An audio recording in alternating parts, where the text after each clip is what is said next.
Lemurian enterprises प्रस्तुत करता है पीएम सूर्य घर मुफ्त बिजली योजना। अब अंडमान और निकोबार द्वीप समूह में बिजली कट की चिंता को कहिए अलविदा। लगवाइए बैटरी बैकअप के साथ हाइब्रिड सोलर रूफटॉप सिस्टम और हमेशा के लिए भूल जाइए बिजली गुल और बिजली बिल दोनों से। 3 किलोवाट हाइब्रिड सिस्टम मात्र 2,90,000 रुपये में बिजली बिल होगा शून्य। लो इंटरेस्ट बैंक लोन की सुविधा सरकारी मान्यता प्राप्त। वेंडर दिए गए नंबर पर अभी कॉल करें। लेमोरियन एंटरप्राइजेस, उज्जवल कल की शक्ति।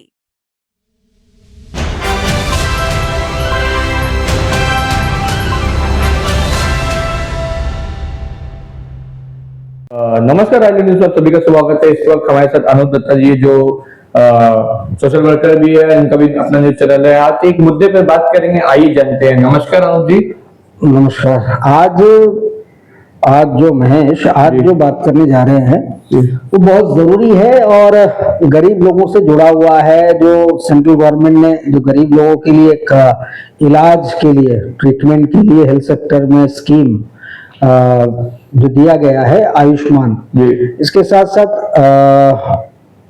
अनिशी स्कीम भी चल रहा था, जो अब जो है अनिशी को आयुष्मान में मर्ज कर दिया गया है। तो आए दिन जो पेशेंट्स जा रहे हैं यहाँ से रेफर होके, उनके बहुत सारे कंप्लेंट्स हैं। वहां जाने के बाद में उनको कई मुसीबतों का सामना करना पड़ता है और कई पेशेंट आते हैं या वहां से हम कोऑर्डिनेट करते, कभी कभी यहाँ बैठ करके कोऑर्डिनेट करना पड़ता है। और जैसे वहां पहुंचने के बाद यहाँ से क्लियरेंस हो गया, वहां बेड नहीं मिला उनको और उनको कहा जाता है कि अब खाली नहीं है, आप बाद में आइए। हालांकि यहाँ पे क्लियरेंस के बाद ही वो यहाँ से रवाना होते हैं। अनुप जी, एक सवाल ये रहेगा कि जैसा यहाँ से पेशेंट जीबी से जो आयुष्मान भारत स्कीम से जाता है, यहाँ पर मिडिल पॉइंट में टिकटिंग होता है ना, होता है या कोई भी सीएससी में जाके टिकट जिससे वो कुछ ऐसा रिफंड मिलता है, वो सब पेशेंट का, फैमिली का टिकट मिलता है। तो यहाँ से जब बुक करके जाता है तो वहाँ पर एम्बुलेंस होना चाहिए। वहाँ पर जैसा प्राइवेट कंपनी यहाँ पर एयर एम्बुलेंस बुक करता है, तो वहाँ पर जैसा हमारा जो विनोद जी है ऐसा ग्लोबल रेस्क्यू राइट से बुक करता है, जिसका यहाँ डॉक्टर आते हैं, कंसल्टेशन आते हैं, यहाँ से वहां से एम्बुलेंस आते हैं, एम्बुलेंस से लेके डॉक्टर के पास भेजते हैं। तो यहाँ में जो गवर्नमेंट स्कीम से जो जाता है, ठीक है, गवर्नमेंट स्कीम से जाता है, तो लोग ये चीज क्यों नहीं करते हैं? देखिए, कई चीजें हैं जो मैंने जरूरत महसूस की कि इसको डीपली जाना जाए कि आयुष्मान में एक्चुअली प्रॉब्लम्स कहाँ आ रही है और कहाँ पे ये लूफोल है।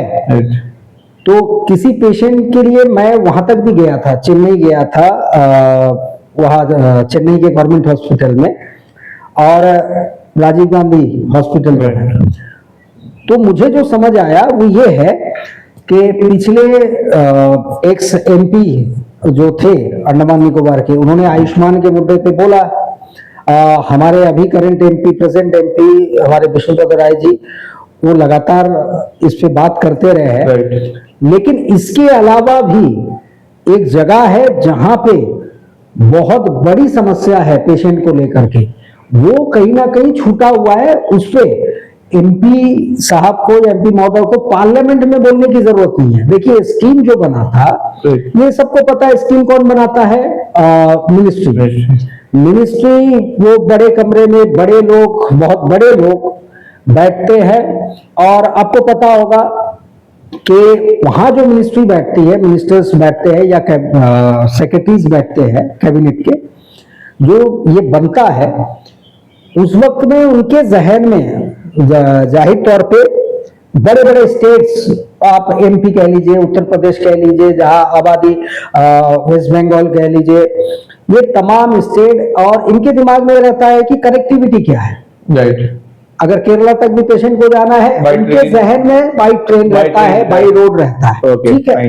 लेकिन उस वक्त उनके जहन में ये आता नहीं होगा मेरे ख्याल से कि 7 लाख या 10 लाख का आबादी वाला कोई स्कैटर्ड आइलैंड है, सेपरेट आइलैंड है, लक्षद्वीप कह लीजिए, अंडमान निकोबार है, गोवा है, ये इनके लिए अलग से क्या प्रावधान रखना चाहिए वहां के पेशेंट के लिए, ये कहीं ना कहीं छूटा हुआ है। जैसे आपको पेशेंट का यहां से लेकर के उसमें दिया गया है कि मेनलैंड बोले तो यहाँ हमारा 3 पॉइंट है, वाइजैक, कोलकाता चेन्नई और चेन्नई। राइट तो यहां तक का आपका सफर का जो है पेशेंट और अटेंडर का, ठीक है। जी तो इसके बाद वो अटेंडर पेशेंट को लेकर के, मान लीजिए वो केरला प्रेफर कर रहा है, केरला के हॉस्पिटल में ट्रीटमेंट कराना चाहता है, और कई कारण भी होते हैं उनके अपने क्षेत्र को चुनने का, पेशेंट का, कि वहां उनको 2-3 अटेंडर की जरूरत है, लेकिन पैसे थोड़ी ना है कि यहां से 3-4 लोगों को बाई फ्लाइट में लेके जाए घर के। तो उनको लगता है वहां जान पहचान है, रिश्तेदार है, अगर हम वहां के हॉस्पिटल में जाए तो वहां मेरे अटेंड करने के लिए और हेल्पिंग हैंड 2-3 और मिल जाएंगे रिश्तेदार, इसलिए वहां प्रेफर करते हैं। लेकिन इन्होंने क्या दे रखा है कि आपको अगर केरला जाना है तो आप चेन्नई या कोलकाता तक आप एयरपोर्ट में उतर जाइए, वहां तक का ही था, वहां से आप पैदल जाइए पेशेंट को लेकर, या फिर आप अपना गाड़ी किराया कीजिए, वो पैसा आपको मिलने वाला नहीं है, ठीक है। एक ये इसके बाद क्या होता है कि सरकार ने और एडमिनिस्ट्रेशन ने, खासकर हमारे एडमिनिस्ट्रेशन ने जो है अलग अलग जो है बड़े हॉस्पिटल है, हॉस्पिटल्स के साथ में एग्रीमेंट कर दिया, कोलैबोरेशन किया, टाई अप कर लिया। अच्छा, टाई अप करते वक्त में कुछ चीजों पर ध्यान देना बहुत जरूरी था। जैसे एक पेशेंट जो व्यक्तिगत रूप से मैं गया था वहां पे, ये जानकारी भी इकट्ठी की कि प्रॉब्लम कहाँ आ रही है। इनको सेंट्रल स्कीम के बारे में वो मीटिंग में टाई अप हो जाता है, उस हॉस्पिटल के मैनेजमेंट को तो पता रहता है, ठीक है। मैनेजमेंट का एक सेक्टर रहता है, देखिएगा प्राइवेट हॉस्पिटल अगर है या कोई और हॉस्पिटल है, वहां ट्रीटमेंट के बाद आपको स्टाफ नर्स जो ड्यूटी पे होता है उस वार्ड का, वो कह देते हैं आप अटेंडर को, पेशेंट का, कि आप फलाना कैशियर के पास चले जाइए अकाउंट सेक्शन में। कैशियर आपको कहता है बिल पेमेंट कीजिए। अब वो परेशान रहता है क्योंकि वो स्कीम में गया है 5 लाख का कवरेज में। अब उनको पता ही नहीं है कि आयुष्मान सेंट्रल का है स्कीम, और आपको जानकारी दे दूं कि पेशेंट जब यहां से जाता है तो उनके हाथ में एक कॉपी दिया जाता है, एक उसके पास होता है, एक कॉपी हॉस्पिटल को देना होता है। उसके देखिए केस शीट में सबसे ऊपर वो कॉपी रहता है। पेशेंट जब एडमिट होता है केस शीट में ऊपर होता है, ऊपर में सबसे लास्ट लाइन में ही लिखा हुआ रहता है कि आप पेशेंट से कोई भी पैसा नहीं ले सकते। आप इस साइट पे, इस पोर्टल पे एडमिनिस्ट्रेशन को जमा कीजिएगा, अंडमान निकोबार एडमिनिस्ट्रेशन उसकी भरपाई करेगा, वो पेमेंट करेगा, ठीक है।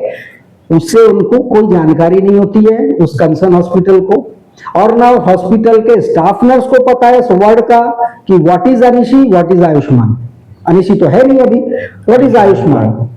तो उस पेशेंट के साथ भी ऐसा ही हुआ। पहले तो उनको बेड नहीं दिया गया, ठीक है। अगर बेड नहीं देने के कारण मैं बोल सकता हूं कोऑर्डिनेशन की कमी, ठीक है, या फिर उस हॉस्पिटल का अपना कोई और तरीका होगा।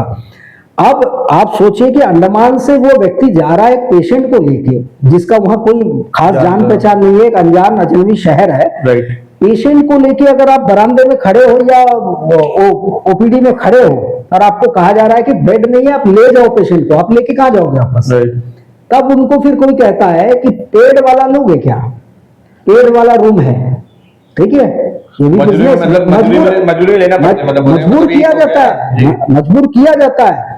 तब वो परेशान होकर के पेड ले लेता है, क्योंकि वो पेशेंट को लेके कहां पे बरामदे में सोएगा या वहां रखेगा, ट्रीटमेंट के लिए गया हुआ है ना, इमरजेंसी।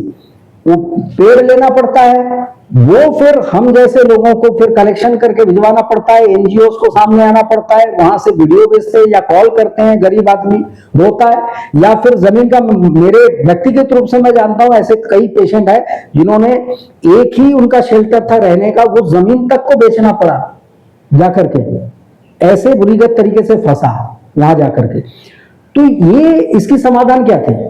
हमारे यहाँ के रिप्रेजेंटेटिव को चाहिए था कि एडमिनिस्ट्रेशन ने, और एडमिनिस्ट्रेशन ऑफिसर को चाहिए था यहाँ के अधिकारियों का, कि उस मैनेजमेंट को, हॉस्पिटल के डीन को ये कह दे कि आप कंसर्न सारे वार्ड में जब टाई अप हो गया है, वहां आप एक नोटिस डाल दे, चिपका दे, और उनकी एक मीटिंग में कह दे कि अंडमान या लक्षद्वीप हो या जितने यूटी से पेशेंट, आयुष्मान के जो पेशेंट आएंगे, आप ट्रीटमेंट होगा, उनका बिल के लिए उनको परेशान ना किया जाए, उनका बिल पेमेंट एडमिनिस्ट्रेशन करेंगे। अगर ये कह दिया जाता तो आए दिन उनको मुसीबत नहीं झेलना पड़ता। एक ये, और ये एक इंचार्ज होता है वहां पे डॉक्टर का, मैंने वो भी देखा है कि जैसे यहाँ पे आयुष्मान के आप देखिएगा 1 नंबर ओपीडी में आयुष्मान के जो काउंटर आप बोलते हैं चेम्बर, उसमें एक कंसर्न डॉक्टर बैठते हैं जो कोऑर्डिनेशन करते हैं तमाम। वहां पे भी हर कंसर्न मेडिकल में एक अपॉइंट किया गया है, राइट, ठीक है, एक डॉक्टर को। उन डॉक्टर के साथ में यहाँ की टीम की शायद वो एक ही बार भेजने से पहले बातचीत होती है, लेकिन वहां पेशेंट पहुंचने के बाद में पेशेंट को भी पता नहीं रहता वो डॉक्टर कौन है। वो डॉक्टर साहब से बात करे कि हमें ये तकलीफ हो रहा है, क्योंकि आयुष्मान के इंचार्ज में वही है। अब क्या होता है, बिल क्यों इनसे पूछा जाता है ये मैं बता देता हूं, जो मुझे मालूम चला वहां पहुंच करके। बिल इसीलिए पूछा जाता है क्योंकि वो 30 साल 40 साल से हॉस्पिटल आदि हो गया है, वहां बड़े बड़े कंपनीज हैं, फैक्ट्रीज हैं, उनके जो वर्कर हैं वो इंश्योर है, मेडिकल जो इंश्योरेंस होता है ना वो बड़े बड़े कंपनियों का होता है, तो वहां ट्रीटमेंट कराते हैं हॉस्पिटल में। क्लेम जो है वो हॉस्पिटल वो फॉर्म होता है वो कंपनी वालों का, वो भर के वो साइन करवा के देते हैं।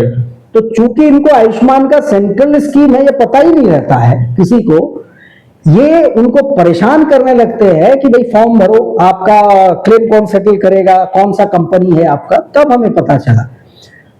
और हमने वहां पे मैंने वो दिखाया उनको आखिरकार उस पेशेंट के लिए कि ये देखिए लास्ट लाइन क्या लिखा हुआ है, आप इसको हर दिन लेके देख रहे हो, पेशेंट देखने आ रहे हो हर दिन, वो सबसे पहला पन्ना वही है आयुष्मान का, लेकिन आपने एक बार भी नहीं पढ़ा नीचे क्लेम कहाँ करना है। सर ये बताइए, आयुष्मान जो अंडमान से बेचते हैं, अंडमान से जैसे बेचते हैं, उसका प्रोसेस क्या रहता है? और इसमें बहुत सारा लोगों को तो बहुत परेशान रहता है आयुष्मान के बारे में, बहुत सारा ऐसा कंप्लेंट आता है कि वहाँ बेड नहीं मिलता, वहाँ मेडिकल नहीं है सही से, फैसिलिटी सही से नहीं मिलता है, ऐसा बहुत सारा प्रॉब्लम है। जैसे हमारे न्यूज चैनल में बहुत लोग बोलते हैं कि वहां पर जाके पैसा मांगते हैं, ये सब क्या है? आयुष्मान का सिस्टम क्या है एक्चुअली? आयुष्मान भारत का किसको बेनिफिट है इसका?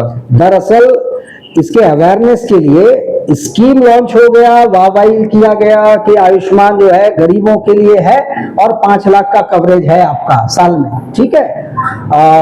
लेकिन कौन कौन सी चीजें आपको देनी पड़ सकती है?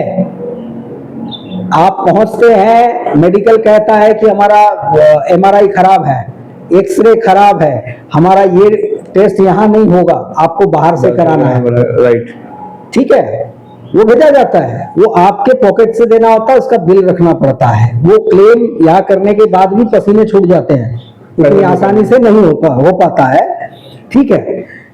तो क्यों नहीं यहाँ हेल्थ डिपार्टमेंट प्रेस कॉन्फ्रेंस करे, कोई भी स्कीम लॉन्च हो रहा है उसके मेरिट्स डिमेरिट्स, कितनी आपकी जिम्मेदारी होगी, कितनी हमारी जिम्मेदारी होगी, ये पब्लिक को बताना चाहिए ना, ताकि पब्लिक मेंटली तैयार हो किसी पेशेंट को अपने नियरेस्ट डियरेस्ट को ले जाने से पहले कि मुझे इतना फाइनेंस तो रखना पड़ेगा, एक्स्ट्रा फाइनेंस रखना पड़ेगा कि वहां जाकर के ये चीजें हो सकती है मेरे साथ, है ना। अब गरीब खुश हो जाता है कि 5 लाख, अब गरीब तबका क्या सोचता है कि 5 लाख का मतलब है कि मैं फ्लाइट में लेके जा सकता हूँ, वहां से ट्रेन में लेके जा सकता हूँ, वहां से एम्बुलेंस में लेके जा सकता हूँ, उसके बाद में सब कुछ हॉस्पिटल संभालेगा, ठीक है। अचानक से उनको कहा जाता है ये दवाई भी बाहर से थोड़ा ले आइए, मिल नहीं रहा है, ठीक है। वहां पर एक MRI कराने का 20,000 25,000 होता है, एक्सरे कराने का 20,000 10,000 एक्सरे का होता है। जस्ट मैं प्राइवेट हॉस्पिटल की बात कर रहा हूँ, गवर्नमेंट हॉस्पिटल का मेरे को आइडिया नहीं है जैसे। और ये बताइए अंडमान से कौन कौन सा हॉस्पिटल रेफर करता है, ऑलमोस्ट कितना हॉस्पिटल आयुष्मान भारत से मतलब कनेक्ट है? बहुत सारे हैं नॉर्थ ईस्ट, अभी खासकर जो फीडबैक मिल रहा है, कहा जा रहा है कि नॉर्थ ईस्ट में अच्छे रिजल्ट आ रहे हैं और वहां से कोई कंप्लेन नहीं है, तो माना जा सकता है कि नॉर्थ ईस्ट के साथ में शायद वहां के हॉस्पिटल के साथ में कोऑर्डिनेशन काफी अच्छी है, ठीक है। और दिक्कत क्या आती है इसमें, सुधार अगर लाना हो तो हेल्थ डिपार्टमेंट को एक कदम आगे आना पड़ेगा। इसका कारण क्या है? देखिए, पेशेंट जब हॉस्पिटल में आता है, एडमिट होता है, उसको रेफर करने तक का प्रोसेस जो है, वो जो 1 नंबर मैंने कमरा कहा जहां पे आयुष्मान के पेशेंट के रिलेटिव जाते हैं या अटेंडर जाते हैं, वहीं से सब कागजी कार्रवाई होती है, MS ऑफिस से होती है। और यहाँ से पूरे वो दस्तावेज स्कैन करके यहाँ से मेल किया जाता है उस कंसर्न, आप जहाँ पे चॉइस बताएंगे जिस हॉस्पिटल का, वो एक ही हो सकता है, 2 हो सकता है, 3, और जहाँ से पहले कंफर्मेशन आ जाता है वहां आपको डॉक्टर बुला करके बोल देते हैं कि ये हॉस्पिटल से आपका कंफर्मेशन आ गया है, क्या आप जाना चाहेंगे? अगर वो कहते हैं हाँ, तो फिर टिकट वगैरह तैयारी के लिए बोल दिया जाता है, कागजी कार्रवाई शुरू होता है, राइट।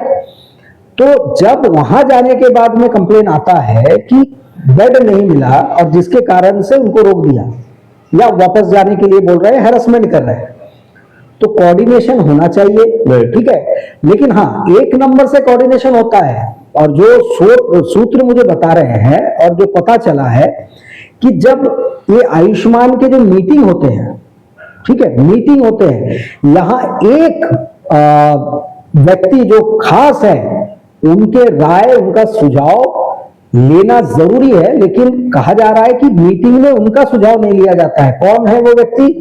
वो जो यहाँ कोऑर्डिनेशन के लिए जो डॉक्टर होते हैं ना, जो बैठे हैं उस चेंबर में, क्योंकि हर चीज वो डायरेक्टली फेस करते हैं। डीएचएस में बैठा हुआ जो डॉक्टर कंसर्न है, जो हेड है उसके, वो फेस नहीं करते हैं पेशेंट और पेशेंट फैमिली को, डायरेक्टली उस कमरे में जो डॉक्टर बैठा हुआ है कोऑर्डिनेट कर रहा है, जो आपकी रिपोर्ट भिजवाता है, कोई प्रॉब्लम हो जाए तो फिर वहां के इंचार्ज से बात करता है, वो डायरेक्टली यही करते हैं। तो उनको छोटी छोटी चीजें कहां दिक्कत आ रही है इनको सब पता रहता है, ठीक है। लेकिन जब मीटिंग में सुधार की जरूरत है, मीटिंग क्यों होती है? कि कोई कंप्लेन है, कोई चीजें है, अपग्रेड करना, उसको सुधारना है, तो ये सारे सुझाव के लिए होता है, डिस्कशन के लिए। लेकिन उनको वहां पे मौका नहीं होता है, उनको वहां नहीं बिठाया जाता है। जो उनके मेन इंचार्ज है वो इनसे फीडबैक कितना लेते हैं और कितना वहां बोलते हैं, ठीक है। अगर सही बोले होते तो ये सारी चीजें हो जाती है। और दूसरा महत्वपूर्ण जो मैं हमारे पब्लिक रिप्रेजेंटेटिव अंडमान के बोल रहा हूं, इनको क्या चाहिए? आयुष्मान में हो रहा है, लोगों को दिक्कत हो रहा है, केवल एडमिनिस्ट्रेशन को दोषारोप करने से तो नहीं चलेगा। क्यों नहीं आप दिन से बात करते हैं, वो मैनेजमेंट से बात करते हैं, जहां जहां टाई अप है, चाहे मियोट हो, चाहे वो राजीव गांधी हॉस्पिटल हो, चाहे केरला के हॉस्पिटल हो, ये तमाम हॉस्पिटल के जो मैनेजमेंट के हेड है, आप उनसे इस विषय पे बात क्यों नहीं करते? कि आप आयुष्मान की पहचान कराइए। हर एक स्टाफ को पता होना चाहिए हॉस्पिटल में कि आयुष्मान का पेशेंट से ये मामला है, ये सेंट्रल का स्कीम है, और डिटेलिंग, ताकि आने वाले पेशेंट को कोई भी स्टाफ परेशान ना कर पाए। अनुज जी, जैसा आपने इतना सारा प्रॉब्लम बताया, ठीक है, ये तो हम लोग जो हमने न्यूज चैनल से, हम लोग प्रेस वाले, हमें पता है, क्यों डॉक्टर को हम लोग ज्यादा पता है, तो रेक्टिफाई करके सॉल्व क्यों नहीं करते हैं? यही सवाल तो अभी अभी मैंने उसी विषय पे कहा कि जिस डॉक्टर, ये होता है, अब देखिएगा, आप किसी दफ्तर में काम करते हो, पब्लिक डीलिंग डायरेक्टली आप कर रहे हो, आप उसको झेल रहे हो, समस्या का समाधान निकाल रहे हो, पब्लिक आपके पास आ रहा है, चिल्ला रहा है, और आप उसको शॉर्ट आउट कर रहे हो क्या क्या प्रॉब्लम आ रहा है, ठीक है। लेकिन जब बड़ी मीटिंग होती है, वहां पे फाइल उठा करके उनका बड़ा ऑफिसर पहुंच जाता है, जो डायरेक्ट डील ही नहीं करता है, और पता नहीं रहता है कि उस गरीब को प्रॉब्लम हो क्या रहा है, कहां पे हो रहा है, ठीक है। इनकी राय के लिए इनको क्यों नहीं बुलाया जाता है?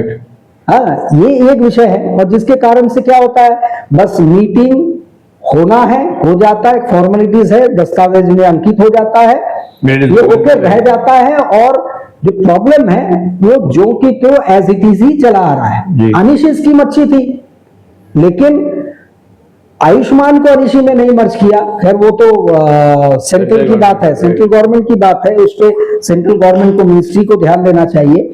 खास करके ये सोचना है उनको, मुद्दा पार्लियामेंट में उठाने की कौन सी बात है कि आप ये जो टिकट जो आप ट्रांसपोर्टेशन दे रहे हो पेशेंट को, वो हॉस्पिटल तक का देना चाहिए, और स्पेशली कंसिडर करना चाहिए जो यूटी है, राइट, जो दूर दराज है, मुख्य भूमि से कटा हुआ क्षेत्र है, उसके लिए आपको स्पेशल कंसिडरेशन देना चाहिए, उसको लागू करना है। और टाई अप करते वक्त में एडमिनिस्ट्रेशन को देखना है, और रिलेटिव कंसर्न जो हमारे लीडर्स हैं, रिप्रेजेंटेटिव, उनको देखना है कि भाई टाई अप हुआ है, होने के बाद में वो डॉक्टर के लिए तो बस एक्स्ट्रा एक और क्या रिस्पॉन्सिबिलिटी है। आयुष्मान भी आप देखेंगे, एक मीटिंग हुई, चाहे वो कोई बड़ा हॉस्पिटल हो, वो बता दिया गया आज अभी से जो है हमारा एक एग्रीमेंट हुआ है, हमारा टाई अप हुआ है, आयुष्मान के पेशेंट भी हमारे या हॉस्पिटल में ट्रीटमेंट होगा, हमें पैसा जो है वो पेमेंट वहां से किया जाएगा, ठीक है। तो वही तक में सीमित क्यों रहता है कि बिल्कुल वो ऑफिसर्स को पता है वो मीटिंग जो क्या बोलते बंद कमरे में हुई है, स्टाफ को क्यों नहीं पता है? मैं तो उसके अटेंडर बन के बैठा था, वहां पे मैं अटेंडर बन के बैठा था, मैं देखता था कि स्टाफ जैसे ही चेंज हो रहा है, स्टाफ नर्स जैसे ही बदल रहा है, वो स्टाफ नर्स आके बोल रहा है कि आप पेमेंट कीजिए, पेमेंट कर दीजिए। अब एक तो लैंग्वेज प्रॉब्लम हो जाती है, ठीक है। आप यहाँ आप अगर साउथ इंडिया जा रहे हो, साउथ इंडियन भाषा आती है तो आप थोड़े बहुत कम्युनिकेट कर लोगे, उनको समझा दोगे। जो नहीं कर पाता है वो परेशान होता है, समझाने की कोशिश करता है कि पैसा हम नहीं देंगे, पैसा गवर्नमेंट देंगे, ठीक है। अगर मैनेजमेंट उस हॉस्पिटल का अगर वो पूरी तरीके से अपने स्टाफ, क्योंकि वार्ड में ही एडमिट होना है, वार्ड के ही कंसर्न जितने स्टाफ है और ऑफिस है, जो कैशियर है, कैशियर जो अकाउंट सेक्शन है, उनको भी अगर नॉलेज में डाल दे कि आयुष्मान का आपको क्लेम नहीं करना, पेशेंट से डायरेक्ट नहीं पैसा पूछना है, राइट, ठीक है, तो ये समस्या का समाधान हो सकता है। और इस पे थोड़ा सा गौर किया जाए कि यहां देखिए, यहां के आयुष्मान को मैं दोष नहीं दूंगा, वो बाकायदा यहां से सारे पेपर्स भेज देते हैं, मेल करते हैं उस हॉस्पिटल को, कंसर्न को, वहां से जब वो बेड खाली होने के क्लियरेंस देते हैं तभी वो इनको पेशेंट के रिलेटिव्स को बुलाते हैं। इसलिए मैं इनका दोष नहीं दूंगा कोऑर्डिनेशन में, ठीक है, वहां पे हो रहा है। अब वो खेल उसके आड़ में क्यों पेशेंट को मजबूर किया जा रहा है रूम लेने के लिए, पेड रूम ले लो, कि रेवेन्यू पैसा आ जाएगा कुछ, तो फिर वो गरीब का स्कीम तो नहीं रहा ना, ठीक है, वो गरीब का स्कीम नहीं रहा, फिर वो पैसे वालों का स्कीम हो गया। हाँ, तो इसको कैसे आप रोकोगे, ये ध्यान देना है। पार्लियामेंट में आप बड़ा मुद्दा उठाइए, लेकिन यहां मेडिकल मैनेजमेंट से, हॉस्पिटल मैनेजमेंट से प्रशासन भी और एमपी साहब सीधे बात करें। 16 हॉस्पिटल है या 10 हॉस्पिटल है जितने के साथ हमारे टाई अप है, उनके मैनेजमेंट से सीधे बात करें कि पेशेंट को ये प्रॉब्लम हो रहा है। वहां जाने के बाद में बेड का क्लियरेंस आप देते हो, पेशेंट को हमारा अंडमान से भेजा जाता है, फिर बोलते हो बेड नहीं है, ठीक है, फिर हर काम के लिए आप बाहर उसको भेजते हो, ये टेस्ट करवा लो, वो टेस्ट करवा लो। इतना पैसा आप जानते हो ना, कितना डोनेशन कलेक्ट करके एनजीओ कंसर्न व्यक्तिगत रूप से कितने लोग करते हैं। अंडमान के लोग दिल के बड़े हैं भाई, करते हैं, ठीक है। मेनलैंड में मुसीबत हो जाएगी, मेनलैंड में तो कोई किसी को नहीं पूछता, किसी को समय बताने के लिए समय नहीं होता है ना। अंडमान है, कर देते हैं, इसलिए रिलैक्स रहता है। अंडमान की जनता भी बड़े शांत है, हो रहा है, रो रहा है, सुनने वाले सुन रहे हैं, कितना सुन रहे हैं, कितना रिएक्शन दे रहा है ये पता ही नहीं, ठीक है। तो ऐसे ही चलता रहेगा तो कोई भी गवर्नमेंट की इस तरह का स्कीम जो है वो प्रॉपरली 100% कभी इम्प्लीमेंट नहीं हो सकता है और सक्सेसफुल नहीं हो सकता है। अगर टोटली अंडमान में आयुष्मान भारत स्कीम फेल है, आप भी बोलते हैं। देखिए जिस तरीके से हो रहा है, मैं ये नहीं बोलूंगा, सेंटर ने, गवर्नमेंट ने तो बहुत अच्छी सोच के साथ इम्प्लीमेंट किया है ना। कोई भी आप देखिए 80 करोड़ लोगों को राशन मुफ्त जो दिया जा रहा है, लोग उठा रहे, ले रहे हैं। अब बताइए, जब बोल रहे हैं कि आयुष्मान स्कीम में अंडमान में हो रहा है, तो भैया करना जो है वो कर लो ना, ताकि गरीब आदमी सेफली जाए और सेफली वापस आए, ट्रीटमेंट करा के सेफली वापस आए। आप सोचिए कि कोई नहीं है वहां पे और कई जन तो वीडियो बना के भेजते हैं कि यहाँ फंस गए हैं, हमें डोनेशन की जरूरत है, ये है डोनेशन कीजिए, यहाँ आया तो हमें रहने के लिए नहीं है, हॉस्पिटल वाले डिले करवा दिए हैं, ठीक से नहीं कर रहे हैं, हमें इस तरह से ट्रीट कर रहे हैं, गलत तरीके से ट्रीट कर रहे हैं, आयुष्मान के बारे में इनको मालूम नहीं है, हमसे पैसे पूछ रहे हैं। तो कुल मिला के ध्यान दो तरफ देना है, केवल पार्लियामेंट में बोलने से नहीं होगा, पार्लियामेंट भी सरकार में भी बोलना है, करेक्शन करवाने के लिए, ऐड करवाने के लिए, जो मैंने कहा अटेंडर और उनके जाने का आने का जो है, स्पेशली यूटी के लिए, और हॉस्पिटल मैनेजमेंट से अलग से बात किया जाए और इंश्योर किया जाए कि भाई सभी को यह जानकारी है व्हाट इज आयुष्मान। राइट। कि कोलकाता वगैरह आप देखिए जाते हैं, कोलकाता वगैरह में और एक है, क्योंकि सियासी रंग तो नहीं लेता है ना हर चीज, कि ये सेंट्रल गवर्नमेंट के अगर सपोर्ट में स्टेट गवर्नमेंट नहीं है तो वो स्टेट गवर्नमेंट चाहेगा, यही चाहेगा कि इसका इंप्लीमेंट यहाँ नहीं होना है। राइट। ठीक है। बंगाल में स्वास्थ्य साथी कार्ड चलता है, राइट। उसका प्रेफरेंस ज्यादा है, प्रेफर करते हैं। ठीक है, क्योंकि वहां का आयुष्मान वालों को, हाँ आयुष्मान वालों के लिए थोड़ा बहुत दिक्कत होता है। ठीक है। अभी देखिए नॉर्थ ईस्ट, अब नॉर्थ ईस्ट कितने लोग जाएंगे? नॉर्थ ईस्ट के होंगे तो नॉर्थ ईस्ट वाले जाएंगे, अपने वहां पे कोई कुटुंब हो, कोई परिचय वाले हो, है ना, नहीं तो वो तो वहां जाके और बुरी गत फंस जाएंगे। राइट। है ना। तो कुल मिला के अनुरोध यही रहेगा हमारा कि एडमिनिस्ट्रेशन से स्वास्थ्य विभाग, हेल्थ सेक्रेटरी, डीएचएस, माननीय आदरणीय हमारे एमपी साहब के केवल पार्लियामेंट में ही प्लीज मैनेजमेंट से भी बात कीजिए, अदरवाइज टाई अप कागजी कार्रवाई में ही रहता है। इसको प्रैक्टिकली आप फैसिलिटीज और सहूलियत उस गरीब पेशेंट को और उसके अटेंडर को नहीं दे सकते आप। ये आपके कंट्रोल में है, आपके अधिकार क्षेत्र में है कि आप जिनसे टाई अप कर रहे हैं, करोड़ों रुपए पेमेंट कर रहे हैं। ठीक है। और अगर कहीं कुछ हॉस्पिटल ऐसे भी हैं जहां पे पेशेंट के साथ खराब ट्रीटमेंट हुआ है, ठीक है, उसके साथ बिहेवियर अच्छा से नहीं हुआ है, इसके कारण सुनने में आया था कि बकाया ड्यूज है। राइट। ठीक है, ड्यूज है। तो कुछ जगह आरटीआई से हमने निकाले भी थे। ठीक है, वो दिख भी रहे थे कि कुछ ड्यूज बाकी है। लेकिन जो भी हो, लेन देन जब हेल्थ सेक्रेटरीट, हेल्थ सेक्शन से हो रहा है और हॉस्पिटल मैनेजमेंट से, तो लोग आपस में बात कर सकते हैं कि फंड आया है, नहीं आया है। अगर नहीं आया है इसलिए हम रिलीज नहीं कर पा रहे हैं, तो आप कृपया स्कीम को जो है वो इम्प्लीमेंट होने दे, ट्रीटमेंट आप कीजिए, पेंडिंग ड्यूज जो है वो दे दिया जाएगा। ठीक है। उसके लिए सफर जो है वो पेशेंट को नहीं करना चाहिए, क्योंकि आदमी तिनका जोड़ करके एक अपना घर बनाता है आशियाना, और जब जाके फंसता है, आप जानते हैं ना, मेडिकल वगैरह का आता है, अपनों का बात आता है ना, तो आदमी हर कुछ मेसवार करने पे तुल जाता है कि ये रहने दो, घर को गिरवी रख दो, जरूरत नहीं है। एक जान जाएगा तो जाना रहेगा। बिल्कुल। एक शायद दिगलीपुर के कोई पेशेंट ऐसे आयुष्मान का, वो छोटा सा जमीन था कि आया थे हमारे पास में, उनको वो बेचना पड़ा।